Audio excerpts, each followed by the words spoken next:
Hi friends, welcome to my YouTube channel. ಇವತ್ತು ನನ್ನ ಮನೆಯ ಮುಂದಿನ ಗಾರ್ಡನ್ನಲ್ಲಿ ಬಿಟ್ಟಿರುವಂತಹ ದಾಸವಾಳ ಹೂವನ್ನು ನಾನು ವಿಡಿಯೋ ಮಾಡ್ತಾ ಇದ್ದೀನಿ. ನಿಮಗೆಲ್ಲರಿಗೂ ಯಾರ್ಯಾರಿಗೆ ಇಷ್ಟ ಆಗುತ್ತೋ ಅವರು ಸಬ್ಸ್ಕ್ರೈಬ್ ಮಾಡಿ, ಲೈಕ್ ಮಾಡಿ, ಹಾಗೆ ಶೇರ್ ಮಾಡಿ ಅಂತ ಹೇಳ್ತಾ ಈ ವಿಡಿಯೋನ ನಾನು ಶುರು ಮಾಡ್ತಾ ಇದ್ದೀನಿ. ಮೊದಲಿಗೆ ಇದನ್ನು ನಾನು ತೋರಿಸಿದ್ದೆ ಗಿಡ ತೊಗೊಂಡು ಬಂದಾಗ. ಆ ಗಿಡ ರೆಡ್ ಕಲರು ದಾಸವಾಳ ಬಿಟ್ಟಿತ್ತು. ನಂಗೆ ಸ್ವಲ್ಪ ಜಾಸ್ತಿ ದಾಸವಾಳ ಕಲೆಕ್ಟ್ ಮಾಡಬೇಕು ಅನ್ನೋದು ತುಂಬಾ ಇಷ್ಟ ಇದೆ. ಯಾವ್ಯಾವ ಕಲರ್ ಸಿಗುತ್ತೆ ಆ ಕಲರ್ ಎಲ್ಲ ಕಲರ್ಸು ಹಾಕಬೇಕು ಅಂತ ಇಷ್ಟ. ಆದರೆ ನೆಲದಲ್ಲಿ ಹಾಕೋಕ್ಕಾಗ್ತಿಲ್ಲ. ಇರುವಷ್ಟು ಫಸ್ಟು ನಾನು ಸ್ಟಾರ್ಟಿಂಗು ನೆಲದ ಮೇಲೆಲ್ಲ ಫುಲ್ಲು ನಾಟಿ ಹಾಕ್ಬಿಟ್ಟಿದ್ದೀನಿ. ಆಮೇಲೆ ಹೊರಗಡೆ ಹೋದಾಗ ತೊಗೊಂಡು ಬಂದಿದ್ದೆಲ್ಲ ಪಾಟಲ್ಲಿ ಹಾಕಿಟ್ಕೊಂಡಿದ್ದೀನಿ. ನೋಡಿ, ಇದು ಶಂಖಪುಷ್ಪ. ಸುಮಾರು ಬಿಟ್ಟಿತ್ತು, ದೊಡ್ಡದಿತ್ತು ಗಿಡ, ಎಲ್ಲ ಕಟ್ ಮಾಡಿಬಿಟ್ಟಿದ್ದೀನಿ.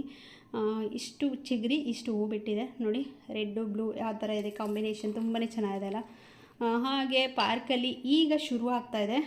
ಇದನ್ನು ಸರಸ್ವತಿ ಕಲರು ಸ್ಫಟಿಕ ಹೂವು ಅಂತಾರೆ, ಹಾಗೆ ಗೊರಟೆ ಹೂವು ಅಂತಲೂ ಕೂಡ ಇದನ್ನು ಕರೀತಾರೆ. ನೋಡಿ, ಎಲ್ಲ ಫುಲ್ಲು ನಾನು ನಾಟಿದು ಹಾಕ್ಬಿಟ್ಟು ಏನು ದೊಡ್ಡ ಮರ ಮಾಡಿಬಿಟ್ಟಿದ್ದೀನಿ ದಾಸವಾಳ ಗಿಡ. ಇದಂತೂ ಸುಮಾರು ಬಿಡ್ತಿರುತ್ತೆ. ಒಂದೊಂದು ಸಲ ಜಾಸ್ತಿ ಸಿಗುತ್ತೆ, ಒಂದೊಂದು ಸಲ ಜಾಸ್ತಿ ಸಿಗಲ್ಲ. ಈ ರೀತಿ ಇದೆ ಇದು ದಾಸವಾಳ. ಸುಮಾರು ಸಿಕ್ತು. ಎಲ್ಲನೂ ಬಿಡಿಸ್ಕೊಂಡು ನೋಡಿ ಹೇಗಿದೆ ಅಂತ. ಫಸ್ಟು ತೊಗೊಂಡು ಇದು ಪಾರ್ಕ್ ಮಾಡಿದಾಗ ಎಲ್ಲ ದೊಡ್ಡ ದೊಡ್ಡ ಗಿಡ ಆಗಿಬಿಟ್ಟಿವೆ. ಎಲ್ಲ ನಾಟಿದೆ, ಸುಮಾರು ನೆಲಕ್ಕೆ ಹಾಕಿರೋದು ನಾನು. ಫಾರಮ್ದು ಡಿಫ್ರೆಂಟಾಗಿರೋ ಕಲರ್ಸು ಸ್ವಲ್ಪ ಕಡಿಮೆನೇ ಅಂತಲೇ ಹೇಳ್ಬೋದು. ನೋಡಿ, ಇದೂ ಅದೇ ಎಷ್ಟೊಂದು ಸಿಕ್ತು. ಹಾಗೆ ಇದು ನಾಟಿದ್ದೇನೆ, ಇದು ಏನು ಫಾರಮ್ದಲ್ಲ. ಇದು ಒಂದು 3 ಹೂವು. ಈಗ ಒಂದು ಸ್ವಲ್ಪ ಗಿಡ ಚಿಗುರ್ತಾ ಇದೆ, ಈಗ ಹಾಕಿರೋದು, ಅದರಿಂದ ಚಿಕ್ಕದಿದೆ ಅದು. ಇದೊಂದು ಫುಲ್ಲು ಇದ್ರದ್ದು ಒಂದು ಕತೆ ಇದೆ. ಒಂದು ಲ್ಯಾವೆಂಡರ್ ಕಲರ್ ದಾಸವಾಳ ತಂದಿದ್ದೆ ನಾನು, ಮಂಗಳೂರಲ್ಲಿ ತೊಗೊಂಡು ಬಂದಿದ್ದೆ. ಮಂಗಳೂರಿಗೆ ಅವಾಗವಾಗ ಹೋಗ್ತಾಯಿದ್ವಿ ನಾವು, ಆವಾಗ ನಾನು ತೊಗೊಂಡು ಬಂದಿದ್ದೆ. ಮಂಗಳೂರಿಗೆ ಹೋಗಿದ್ದಾಗ ಎಲ್ಲ ಒಣಗೋಯ್ತದು. ಏನೋ ಪಾಟಲ್ಲಿ ಇಟ್ಕೊಂಡಿದ್ದೆ ನಾನು ಬಾಡಿಗೆ ಮನೇಲಿದ್ದಾಗ, ಒಣಗೋಯ್ತು. ಆಮೇಲೆ ಇನ್ನೊಂದು ಸಲ ಹೋದಾಗ ನಂಗೆ ಬೇಕೇ ಬೇಕು ಅಂತ ಹೇಳಿ ಎಲೆ ಹೀಗೆ ಇತ್ತು ಅಂತ ಹೇಳಿ ತೊಗೊಂಡು ಬಂದೆ.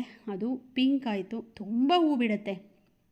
ಇದು ಕಾಂಪೌಂಡಿಂದ ಆಚೆ ಇರುವಂಥದ್ದು. ಈ ಗಿಡ ಎಲ್ಲ ಒಣಗೋಗಿತ್ತು ಅಂತ ಹೇಳಿ ತೊಗೊಂಡು ಬಂದು ಇಲ್ಲಿ ಹಾಕ್ತೆ. ಇಲ್ಲಿ ಚಿಗುರ್ಕೊಂಡು ಹೂ ಬಿಡ್ತಾ ಇದೆ. ಎಲ್ಲ ಒಟ್ಟಿನಲ್ಲಿ ಬಿಟ್ಟರೆ ಸರಿ ಅಂತ ಹೇಳಿ ಬಿಟ್ಟಿದ್ದೀನಿ. ಇದು ನಿತ್ಯ ಪುಷ್ಪ.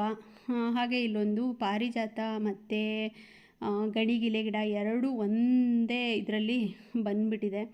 ಸ್ವಲ್ಪ ಗಣಿಗಿಲೆ ಹೂವು ಆಯಿತು. ಇಲ್ಲಿ ರೋಡಲ್ಲಿ ಹೋಗೋರೆ ಕಿತ್ಕೊಂಡ್ಬಿಡ್ತಾರೆ. ಇರಲಿ, ಅವರು ಕಿತ್ಕೊಂಡು ಹೋದ್ರು ದೇವರಿಗೆ ಅಲ್ವಾ ಮುಡಿಸೋದು. ಸ್ವಲ್ಪ ಹೂ ಬೇಕಿತ್ತು ಅಂದ್ಬಿಟ್ಟು ನಾನು ಎಷ್ಟು ಹೂ ಇದ್ರೂ ಬಿಡಲ್ಲ, ಎಲ್ಲ ಹೂವನ್ನು ಕಿತ್ಕೊಂಡ್ಬಂದು ಇಟ್ಕೊಂಡ್ಬಿಟ್ಟಿರ್ತೀನಿ. ಹಾಗೆ ಒಂದು ಸಿಂಗಲ್ ಪೆಟಲ್ಸ್ದು ಶಂಖಪುಷ್ಪ ಇತ್ತು, ಅದನ್ನು ಬಿಡಿಸ್ಕೊಂಡೆ. ಅಂದರೆ ಹಾಕಿದ್ದು ನಮ್ಮ ರಾಯರಿಗೆ ಅಂತ ಹೇಳಿ ಒಂದು ಸ್ವಲ್ಪ ತುಳಸಿ ಕಿತ್ಕೊತೀನಿ ನಾನು. ಯಾವಾಗಲೂ 1-2 ದಳೆನಾದರೂ ಇಟ್ಟಿರ್ತೀನಿ ರಾಯರಿಗೆ ಅಂತ ಹೇಳಿ. ಇದು ಎಲ್ಲ ಫುಲ್ಲು ರೆಡಿ ಮಾಡಬೇಕು. ಏನೇನೋ ಗಿಡಗಳೆಲ್ಲ ಬೆಳ್ಕೊಂಡು ಹೆಂಗೆಂಗೋ ಆಗಿಬಿಟ್ಟಿದೆ. ನಾನು ಕ್ಲೀನ್ ಮಾಡ್ತಿರ್ತೀನಿ, ಆದರೂ ಅದು ಬರ್ತಾನೇ ಇರುತ್ತೆ. ಇಲ್ಲೊಂದು ಸ್ವಲ್ಪ ಹೂವಿದೆ, ಗಣಿಗಿಲೆ. ಅದಕ್ಕೆ ನೆರಳಾಯಿತು ಅನಿಸುತ್ತೆ, ಜಾಸ್ತಿ ಬಿಡಲ್ಲ, ಯಾವ್ಯಾವಾಗಲೋ ಒಂದೊಂದು ಬಿಡುತ್ತೆ. ಆದರೂ ಗಿಡ ಇದೆ ಆ ಕಲರು ಅಂತ ಇಟ್ಕೋಬೇಕಷ್ಟೆ. ಇದು ಅದೇನೋ ನಂದಿ ಬಟ್ಲು, ಸಿಂಗಲ್ ಪೆಟಲು, ಫ್ಯಾನ್ ಥರ ಇರುತ್ತಲ್ಲ, ಅದಿದು. ಎಲ್ಲನೂ ಕಿತ್ಕೊಂಡು ನೋಡಿ ಇಷ್ಟು ಹೊರಗಡೆ ಕಿತ್ಕೊಂಡಿದ್ದೀನಿ. ಇನ್ನು ದಾಸವಾಳ ಕಿತ್ಕೊಂಡಿಲ್ಲ ಅದು. ಮತ್ತು ಇದು ನೋಡಿ, ಬುಟ್ಟಿ ತುಂಬ ಹೂವು. ಈ ಬುಟ್ಟಿ ತುಂಬ ಹೂವು ಬೆಳಿಬೇಕು ಅಂದರೆ ಫುಲ್ಲು ಕುರಿ ಗೊಬ್ಬರ ಹಾಕ್ತೀನಿ ನಾನು. ನೆಲದಲ್ಲಿರೋಕ್ಕಂತೂ ಯಾವಾಗಲೂ ಕುರಿ ಗೊಬ್ಬರನೇ ಹಾಕೋದು. ನಮ್ಮ ಶಿಝಿ ಅಂತೂ ನಾನು ಹೂವು ಕಿತ್ಕೊಂಬರಕ್ಕೆ ಬರ್ತೀನಿ ಅಂದರೆ ಸಾಕು, ಬಂದಿಂಗೆ ಕೂತ್ಕೊಂಡ್ಬಿಡ್ತಾನೆ. ವೀಡಿಯೋ ಮಾಡ್ತಿದ್ದಾರೆ ಅಂತ ಹೇಳಿ ಈ ರೀತಿ ಮಾಡ್ಕೊತಾನೆ ಮುಖಾನ. ನೋಡಿ, ಆಗಲೇ ಹೋಗೋಕ್ಕೆ ರೆಡಿ ಆಗಿಬಿಟ್ಟ. ವೀಡಿಯೋ ಮಾಡ್ತಿದ್ದಾರೆ ಅಂತ ಗೊತ್ತಾದರೆ ಏನಾದರೂ ಒಂದೊಂದು ಹೊಸ್ದಾಗಿ ಮಾಡ್ತಿರ್ತಾನೆ. ಇರಲಿ. ಇದು ನೋಡಿ ಎಷ್ಟೊಂದು ಹೂ ಇದೆ.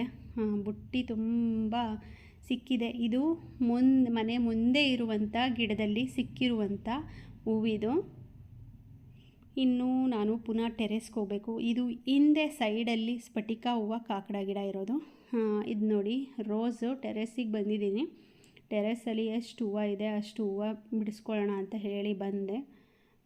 ಎಲ್ಲ ಹೂವನು ರೋಸ್ 2 ಇತ್ತು. ನೋಡಿ ಎಷ್ಟು ಖುಷಿಯಾಗುತ್ತೆ ಗೊತ್ತಾ ಹೂವು ಬಿಡಿಸ್ತಾ ಇದ್ದರೆ ನನಗಂತೂ. ಇದಂತೂ ಹಿಂಗೆ ಅರಳಿದೆಯಾ ಇನ್ನೊಂದು 2 ನಿಮಿಷಕ್ಕೇ ಫುಲ್ಲು ಬಾಡ್ಕೊಂಡು ಬಿಡುತ್ತೆ. ಗಿಡದಲ್ಲಿದ್ದರೆ ಓಕೆ, ಇಲ್ಲ ಅಂದರೆ ಎಲ್ಲ ಒಂಥರ ಬಾಡ್ಕೊಂಡ್ಬಿಡುತ್ತೆ. ಹಾಗೆ ಸ್ವಲ್ಪ ಸೇವಂತಿಗೆ ಹೂವು, ಒಂದು ದಾಸವಾಳ ಇತ್ತು. ದಾಸವಾಳ ಗಿಡಗಳೆಲ್ಲ ಡಲ್ಲಿದೆ ಅಂತ ಹೇಳಿ ನಾನು ಒಂದು ಗೊಬ್ಬರ ಹಾಕಬೇಕು, ಕುರಿ ಗೊಬ್ಬರ ತರಿಸಿಟ್ಕೊಂಡಿದ್ದೀನಿ.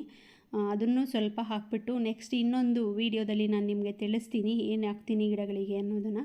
ಇದು ನಿತ್ಯ ಪುಷ್ಪ 2 ಕಲರು, ತುಂಬ ಚೆನ್ನಾಗಿ ಹೂ ಬಿಡ್ತಾ ಇದೆ. ಅದಕ್ಕೆ ಕಿತ್ತಾಕಕ್ಕೆ ಮನಸ್ಸು ಬರಲಿಲ್ಲ, ಅದಕ್ಕೆ ಹಾಗೆ ಇಟ್ಟಿದ್ದೀನಿ.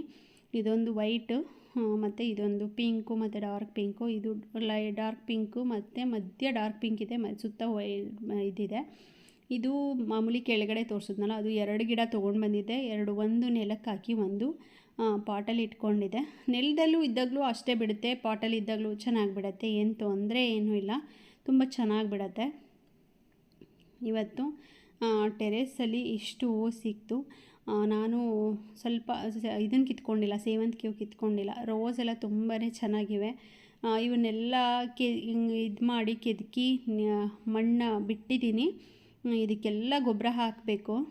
ಮತ್ತು ಫಸ್ಟು ಮಣ್ಣನ್ನು ಲೂಸ್ ಮಾಡಿಕೊಂಡು ಎಲ್ಲ ಕಟ್ಟಿಂಗ್ಸ್ ಹೂವು ಎಲ್ಲ ಬಿಡಿಸ್ಕೊಂಡು ಎಲ್ಲ ಹಾರ್ವೆಸ್ಟ್ ಆದಮೇಲೆ ಎಲ್ಲ ನೀಟಾಗಿ ಕಟ್ ಮಾಡಿಕೊಂಡ್ರೆ ಚೆನ್ನಾಗಿ ಈ ಥರ ಮಗ್ಗಳು ಚೆನ್ನಾಗಿ ಬಿಡುತ್ತೆ. ನೋಡಿ ರೋಸ್ ಗಿಡ ಈ ರೀತಿ ಇವೆ. ಇದು ಬಿಟ್ಟರೆ ಇದು ಸೇವಂತಿಗೆ ಗಿಡ ಸ್ವಲ್ಪ ಚೆನ್ನಾಗಿದೆ. ಇದು ತುಂಬ ಚೆನ್ನಾಗಿ ಬಿಟ್ಟಿದೆ ಮಾತ್ರ. ಇದು ಸಣ್ಣ ಸಣ್ಣ ಗಿಡಗಳು ಇನ್ನೂ ಬಂದಿಲ್ಲ, ಅದಕ್ಕೆ ವೆಯ್ಟ್ ಮಾಡ್ತಾಯಿದ್ದೀನಿ. ಕಟ್ ಮಾಡಿದ್ರೆ ಸುಮ್ಮನೆ ಹೋಗ್ಬಿಡತ್ತಲ್ಲ, ಗಿಡ ಒಣಗೋಗ್ಬಿಡತ್ತಲ್ಲ ಅಂತ ಹೇಳಿ ಹೂವು ಎಲ್ಲ ಬಿಡಿಸ್ಕೊಂಡು ಇದ್ದೀನಿ. ಹಂಗೆ ನೋಡೋಣ, ಕಟ್ಟಿಂಗ್ಸ್ ಇದನ್ನು ಕಟ್ ಮಾಡಿದ್ರೆ ಆಚೆ ವೇಸ್ಟ್ ಮಾಡೋದು ಬೇಡ, ನೆಡೋಣ ಅಂತ ಅಂದ್ಕೊಂಡಿದ್ದೀನಿ. ಯಾಕೆ ಅಂದರೆ ನಾನು ನೆಟ್ಟಿದ್ದು ಈ ಕಲರು, ಎಲ್ಲ ಬಂದಿರೋದೆಲ್ಲ ವೈಟು. ಇದು ಒಂದು 2-3 ಗಿಡ ಮಾತ್ರ ಪಿಂಕ್ ಬಂದಿದೆ. ಅದು ಬಿಟ್ಟರೆ ನೋಡಿ ಇಲ್ಲಿ ಈ ಥರ ಎಲ್ಲ ಮಣ್ಣೆಲ್ಲ ಲೂಸ್ ಮಾಡಿದ್ದೀನಿ. ನೋಡಿ ಈ ಥರ ಒಂದು ಕಂಬಿಲಿ ಕಬ್ಬಿಣದ್ದು ಇದರಲ್ಲಿ ಈ ಥರ ಮಾಡಿಸ್ಕೊಂಡಿದ್ದೀನಿ. ಈ ರೀತಿ ನಿನ್ನೆ ಎಲ್ಲ ಫುಲ್ಲು ಈ ರೀತಿ ಎಲ್ಲ ಪಾಟು ಸುಮಾರು ಪಾಟು ಲೂಸ್ ಮಾಡಿದ್ದೀನಿ ಮಣ್ಣೆಲ್ಲ. ಇದು ರೆಡ್ ಕಲರ್ ಸ್ಫಟಿಕ ಇದೆ ಒಳಗಡೆ, ಮತ್ತು ದಾಸವಾಳ ಇದೆ. 2 ನೋಡಿ ಇಷ್ಟುದ್ದ ಫುಲ್ಲು ಲೂಸ್ ಮಾಡಿಬಿಟ್ಟಿದ್ದೀನಿ. ಇದು ಗೊಬ್ಬರ ಹಾಕಿದಾಗ ಫುಲ್ಲು ಮಿಕ್ಸ್ ಮಾಡಿಬಿಟ್ಬಿಟ್ರೆ ಎಲ್ಲ ನೀಟಾಗಿ ಮಿಕ್ಸ್ ಆಗುತ್ತೆ ಅಂತ ಹೇಳಿ ನಾನು ಅಷ್ಟು ಲೂಸ್ ಮಾಡ್ಕೊಂಡಿದ್ದೀನಿ ಮಣ್ಣು. ನೋಡಿ ಈ ರೀತಿ ಇವೆ ನನ್ನ ದಾಸವಾಳ ಗಿಡ. ಎಲ್ಲ ಡಲ್ ಹೊಡಿತಾ ಇದೆ. ಇಂಪ್ರೂವ್ ಮಾಡಬೇಕು ಅಂತ ಹೇಳಿ ಈಗೆಲ್ಲ ಮಣ್ಣೆಲ್ಲ ಲೂಸ್ ಮಾಡಿ ಕುರಿ ಗೊಬ್ಬರ ತರಿಸಿಟ್ಕೊಂಡಿದ್ದೀನಿ, ಹಾಕಬೇಕು. ನಿಮ್ಗೆಲ್ಲರಿಗೂ ಈ ವಿಡಿಯೋ ಇಷ್ಟ ಆದರೆ ದಯವಿಟ್ಟು ಸಬ್ಸ್ಕ್ರೈಬ್ ಮಾಡ್ಕೊಳ್ಳಿ, ಲೈಕ್ ಮಾಡಿ ಮತ್ತು ಹಾಗೆ ಶೇರ್ ಮಾಡಿ ಅಂತ ಹೇಳ್ತಾ ನಾನು ನೆಕ್ಸ್ಟ್ ವಿಡಿಯೋದಲ್ಲಿ ನಿಮಗೆ ಸಿಗ್ತೀನಿ. ಅಲ್ಲಿವರೆಗೂ ಬಾಯ್.